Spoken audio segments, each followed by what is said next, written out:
Dios y el hombre. Hola, ¿cómo están en este día? Presentamos el devocional Estudiando la Palabra.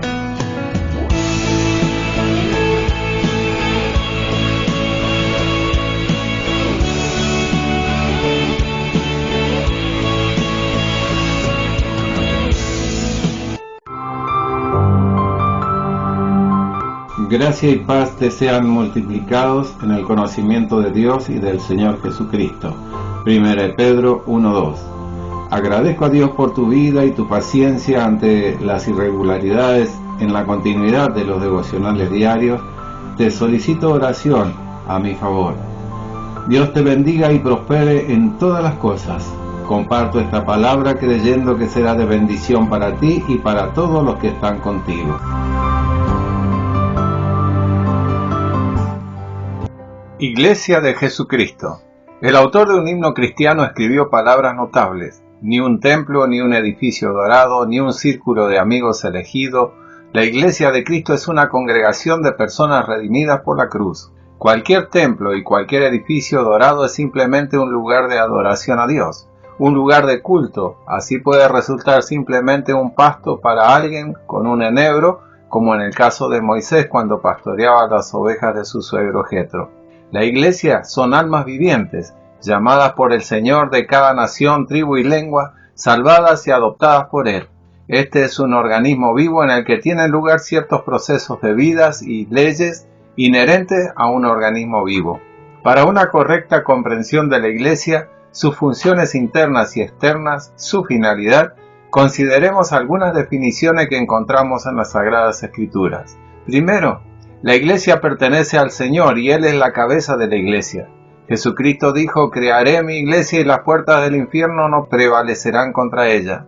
La Iglesia es propiedad del Señor. Él es la cabeza de la Iglesia y le dio estatutos y mandamientos. Nombró en la Iglesia a unos apóstoles, a otros profetas, a otros evangelistas, a otros pastores y maestros, para perfeccionamiento de los santos, para la obra del servicio, para la edificación del cuerpo de Cristo.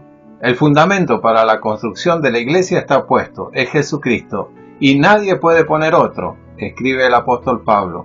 Todo lo que esté construido sobre un fundamento diferente, sobre otros líderes religiosos que afirman ser iguales a Jesucristo, no será reconocido por Dios y no será aceptado. Confirmando esta verdad, el apóstol Pedro dijo el día de Pentecostés: Dios hizo a Jesús, a quien crucificaron, Señor y Cristo. Y Él es piedra preciosa, escogida por Dios y preciosa a sus ojos. Dios mismo determinó los materiales y medios que debían usarse en la construcción y creación del cuerpo de Cristo, o la Iglesia.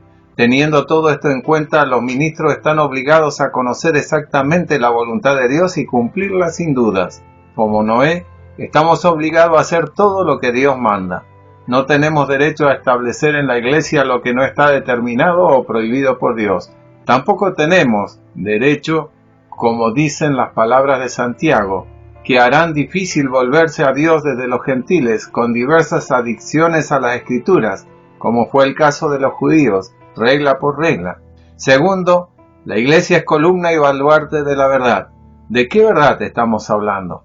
Quizás sobre iglesias, sobre casas de oración, sobre cómo deberían ser, sobre su arquitectura, su disposición. Esto no hace la diferencia. Quizás sobre cierta nación, sobre su superioridad, pero Dios llama de todas las naciones, tribus y lenguas. Quizás sobre un orden de adoración especial e inmutable, para que fuera igual en todos los tiempos y en todas las iglesias locales. Pero la Biblia no dice nada sobre esto. Quizás sobre una forma especial de vestir para los miembros de la iglesia o sobre peinados especiales. Sin embargo, en todo momento, desde Cristo hasta nuestros días, cada nación tuvo sus propias vestimentas y peinados, e incluso dentro de los límites de un solo pueblo, la ropa y los peinados siempre cambiaban. No me acuse, amado oyente, de rechazar una sana comprensión de la cuestión de la apariencia definida por el apóstol Pablo, como corresponde a un santo y con modestia. Necesitamos recordar que a un cristiano que ama sinceramente al Señor y se ha puesto corbata, otro cristiano que también ama sinceramente al Señor pueda decirle: ¿cómo es que tú, un creyente, te has puesto corbata? Esto es indecente para los santos. Entonces, ¿de qué tipo de verdad estamos hablando? Cristo, habiendo cumplido la obra de la salvación, ascendió a su Padre y en lugar de sí mismo envió al Espíritu Santo, al que llamó Espíritu de verdad. El Espíritu Santo, enviado para construir la iglesia, debe convencer al mundo del pecado de no creer en el Señor, o la verdad que Jesucristo vino del cielo y fue al Padre nuevamente. Y el Espíritu Santo también convencerá al mundo de que el príncipe de este mundo ha sido condenado, es decir, que el Señor ha obtenido la victoria sobre el diablo. La iglesia es precisamente el pilar y la confirmación de esta verdad, que todos los hombres son pecadores y merecen condenación y muerte. La paga del pecado es muerte. Pero el pecador arrepentido recibe el regalo de Dios de la vida eterna. La iglesia proclama y afirma la verdad de que Dios ha vencido a la muerte y al infierno. Condenó al príncipe de este mundo y habiendo completado la obra de salvar a la humanidad, ascendió a su Padre.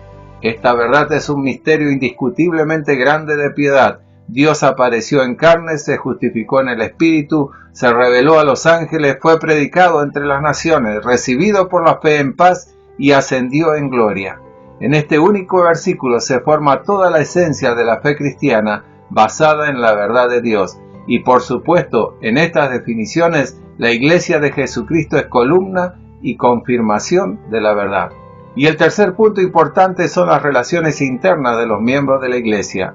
El apóstol Pablo muestra estas relaciones con el ejemplo del cuerpo humano y dice: y vosotros sois el cuerpo de Cristo, pero sois miembros por separado.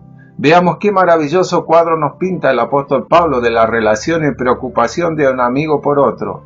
Dice: si un miembro sufre, todos los miembros sufren con él. Si un miembro es famoso, todos los miembros se regocijan con él. Se muestra mayor cuidado por los miembros menos perfectos del cuerpo, para que no haya división en el cuerpo. Todos los miembros se preocupan por igual unos de otros. Y el apóstol Pablo hace una afirmación más incomprensible para la mente carnal. Los miembros del cuerpo que parecen más débiles son mucho más fuertes. De acuerdo, esto no encaja en la lógica de la mente humana. Siempre se consideraban más necesarios los más fuertes. En la iglesia de Cristo hay quienes son fuertes en la fe y hay quienes son débiles. Cristo trae a la iglesia personas completamente diferentes y las lleva a una unidad asombrosa. El Señor no hace que los miembros de la iglesia sean absolutamente similares entre sí en todo, pero muchas imágenes en la iglesia que están en unidad muestran la belleza y el poder de Cristo. Los creyentes fuertes o maduros comprenden que ahora son libres en Cristo. Los decretos ceremoniales de la ley de Moisés ya no tienen poder sobre ellos. Para ellos ni siquiera el templo de los ídolos es nada. Allí se puede comer. Al mismo tiempo, la conciencia de un cristiano débil lo condena por tales acciones. Y aquí la palabra de Dios dice: recibid a los débiles en la fe, sin discutir opiniones. Hoy en día en la iglesia existen opiniones completamente diferentes y a veces contradictorias sobre muchos temas, a menudo insignificantes, no especificados en la Sagrada Escritura. Estas opiniones están en disputas. A menudo estas disputas terminan en separación. En tales situaciones debemos atenernos a las reglas de relación que ofrecen las Sagradas Escrituras. Los fuertes soportan las debilidades de los débiles. La palabra llevar en este caso significa levantar y transportar una carga. Quienes son fuertes en la fe no solo deben tolerar a los débiles, sino que deben ayudarlos a acariciar sus cargas y hacerlo con amor y participación sincera. En la iglesia de Cristo también hay cristianos espirituales que resisten con firmeza y valentía al pecado, y hay quienes caen en el pecado. La regla está interrelacionada para tales cristianos en lo siguiente: hermanos, si alguno cae en algún pecado, vosotros que sois espirituales, corregidlo con espíritu de mansedumbre, cuidando unos de otros para no ser tentados. El objetivo principal es corregir a un hermano o hermana que ha pecado, es decir, reparar lo que está roto, arreglarlo, corregirlo. Esto significa encontrar la oveja perdida y devolverla al rebaño. Significa aceptar al hijo pródigo regresado y retornado. El orden de esta corrección está determinada por las Sagradas Escrituras. En el Evangelio de Mateo hay una instrucción sobre cómo resolver un conflicto entre miembros individuales. Si tu hermano peca contra ti, ve y dile. Si te obedece, habrás ganado un hermano. En palabras, la solicitud está agotada. Si no obedece, se proponen acciones específicas adicionales. Lamentablemente, este primer paso, el más importante y necesario en el cuerpo de Cristo, casi nunca se cumple. A menudo, al ver al que ha pecado, no comienza la corrección, sino la difusión de chismes y condenas crueles. Esto sin duda trae enfermedad al cuerpo de Cristo. El que no escucha la voz de la Iglesia y no se corrige está sujeto a excomunión. En general, solo las personas que beben bebidas espirituosas deben corregir al pecador. Un cristiano carnal, no espiritual, traerá aún más daño con su actitud dura y fría hacia el que ha pecado. Como regla general, una persona que ha pecado contra tal corrector no acepta las amonestaciones y a veces incluso se endurece. Por tanto, es necesario corregir con espíritu de mansedumbre y humildad, recordando siempre que incluso el que corrige puede ser tentado. En la Iglesia de Cristo todos los miembros se necesitan unos a otros. Nadie puede decir no te necesito, puedo vivir sin ti. Los miembros fuertes no pueden exaltarse sobre los débiles y los humillarán. Por el contrario, los miembros que digo que son los más débiles son mucho más necesarios y se debe tener más cuidado en ellos. ¿Comprenderíamos este enterramiento de las relaciones mutuas y lo aplicaríamos constantemente en la práctica? ¿Qué luz tan brillante brillaría el cuerpo de Cristo? Si estas leyes se cumplieran, la Iglesia sería sana y fuerte. Uno de los himnos cristianos canta: después de todo, la Iglesia es la entrada al cielo. En él está el trono de la misericordia de Dios. Hermanos amados por el Señor, hagamos todo lo posible para que las iglesias realmente se conviertan en la entrada al cielo, para que el espíritu de amor, la comprensión mutua, el espíritu de misericordia y de perdón, el espíritu de respeto mutuo y de servicio mutuo se conviertan en la norma de las relaciones mutuas, para que éstas no fueran solo palabras bellamente dichas, sino que esto fuera la vida cotidiana, para que el reino de Dios realmente reinara en la iglesia. ¡Ay, el trampero! Sabéis que la paz está siempre con la iglesia. Allí nadie se sienta nunca en carne viva, olvidado. Continúa el autor. Nosotros los cristianos entendemos esto, pero ¿lo sienten los extraños que entran a la iglesia? ¿Existe realmente una atmósfera de paz divina en la iglesia? Un viajero cansado de luchar contra las olas del mar de la vida, ¿encontrará paz y tranquilidad en la iglesia como en un puerto tranquilo? Ahora haz la aplicación a tu vida. Piénsalo y dilo. Dios eterno y misericordioso, tú que eres un Dios de paz, de amor, de unidad, te rogamos, Padre, y te suplicamos que reúnas por tu Espíritu Santo todo lo que está dividido. Permítanos también convertirnos a tu unidad, buscar tu verdad única y eterna y abstenernos de toda disensión.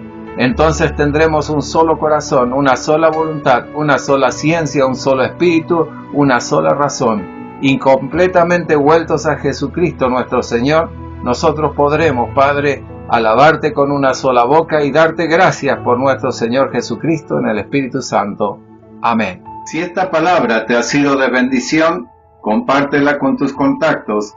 Alguien más puede ser bendecido. Gracias. Si deseas realizar un comentario, una crítica, un aporte o una sugerencia, escribe un mensaje al email Efraín Pedro Butinsky, todo junto en minúscula con Y después de la T, @gmail.com. Será muy apreciado. Si te interesa ver otros devocionales y estudios bíblicos, puedes verlo en Facebook o en YouTube en el canal Efraín Pedro Butinsky. Dios te inunde con su gracia. Dios te bendiga. Estos pasajes bíblicos te pueden ayudar para complementar el devocional de este día. Efesios 4, 11 y 12. Y él mismo constituyó a unos apóstoles, a otros profetas, a otros evangelistas, a otros pastores y maestros, a fin de perfeccionar a los santos para la obra del ministerio, para la edificación del cuerpo de Cristo. También 1 Corintios 3, 11. Porque nadie puede poner otro fundamento que el que está puesto, el cual es Jesucristo.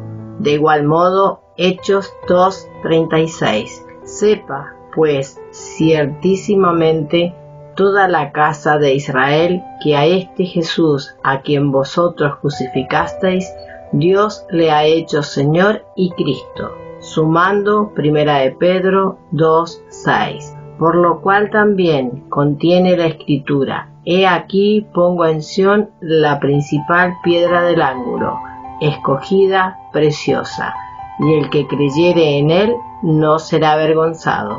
Añadiendo Génesis 6:22. Y lo hizo así Noé, hizo conforme a todo lo que Dios le mandó. Por otra parte, Hechos 15:19. Por lo cual yo juzgo que no se inquiete a los gentiles que se convierten a Dios. Incluye San Juan 16:13. Pero cuando venga el Espíritu de verdad, Él os guiará a toda verdad, porque no hablará por su propia cuenta, sino que hablará todo lo que oyere y os hará saber las cosas que habrán de venir. Incluyendo Romanos 6:23. Porque la paga del pecado es muerte, mas la dádiva de Dios es vida eterna en Cristo Jesús, Señor nuestro. Y dice, 1 de Timoteo 3:15 y 16, para que si tardo sepas cómo debes conducirte en la casa de Dios, que es la iglesia del Dios viviente, columna y baluarte de la verdad. Indiscutiblemente grande es el misterio de la piedad. Dios fue manifestado en carne, justificado en el Espíritu, visto de los ángeles, predicando a los gentiles, creído en el mundo, recibido arriba en gloria. Continuando Romanos 14:1. Recibid al débil en la fe, pero no para contender sobre opiniones. Seguidamente Gálatas 6:1. Hermanos, si alguno fuere sorprendido en alguna falta, vosotros que sois espirituales, restauradle con espíritu de mansedumbre, considerándote a ti mismo, no sea que tú también seas tentado. Finalmente, San Mateo 18:15 al 18. Por tanto, si tu hermano peca contra ti, ve y repréndele estando tú y él solos. Si te oyere, has ganado a tu hermano. Mas, si no te oyere, toma aún contigo a 1 o 2, para que en boca de 2 o 3 testigos conste toda palabra. Si no lo oyere a ellos, dile a la iglesia, y si no oyere a la iglesia, tenle por gentil y publicano. De cierto, os digo que todo lo que atéis en la tierra será atado en el cielo, y todo lo que desatéis en la tierra será desatado en el cielo. Amén.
Atención, a pedido de hermanos eslavos y descendientes que nos escuchan, complementamos también con una canción espiritual en eslavo, la cual deseamos sea de bendición para vuestras vidas. Amén.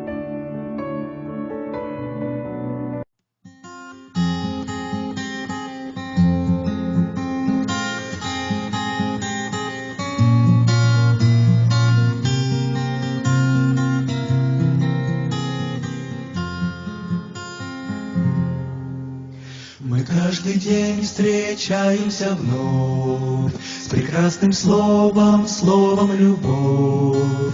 Мы каждый день за ней летим в мечтах своих,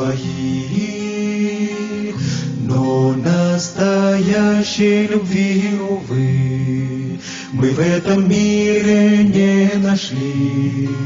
На ваш вопрос один ответ: любви без Бога нет.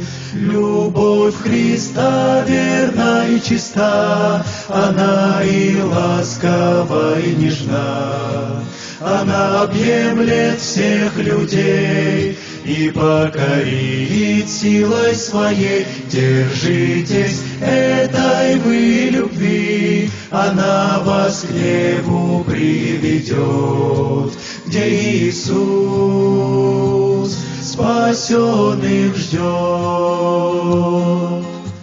Но настоящая любовь приходит с синих облаков, ее дарует вечный Бог, Творец миров. Она несется и парит, и каждый может получить без денег, злата, серебра любовь Христа. Любовь Христа верна и чиста, она и ласкова, и нежна. Она объемлет всех людей и покорит силой своей. Держитесь этой вы любви, она вас к небу приведет, где Иисус спасенных ждет. Любовь Христа верна и чиста, она и ласкова, и нежна. Она объемлет всех людей и покорит силой своей. Держитесь этой вы любви, она вас к небу приведет, где Иисус spasiony ждет. Bendiciones. Puedes comunicarte a nuestros teléfonos personales más 549-2625-571302 o más 549-2625-451082. Puedes hacerlo a través de una llamada, un mensaje de voz, un WhatsApp. Esperamos tu comunicación. Te invitamos a que nos continúes escuchando por los distintos medios radiales, Facebook o por YouTube, esperando sembrar una palabra de Dios. Bendiciones. Chao, chao. Un lamento, un sollozo, mucha gente está alarmada.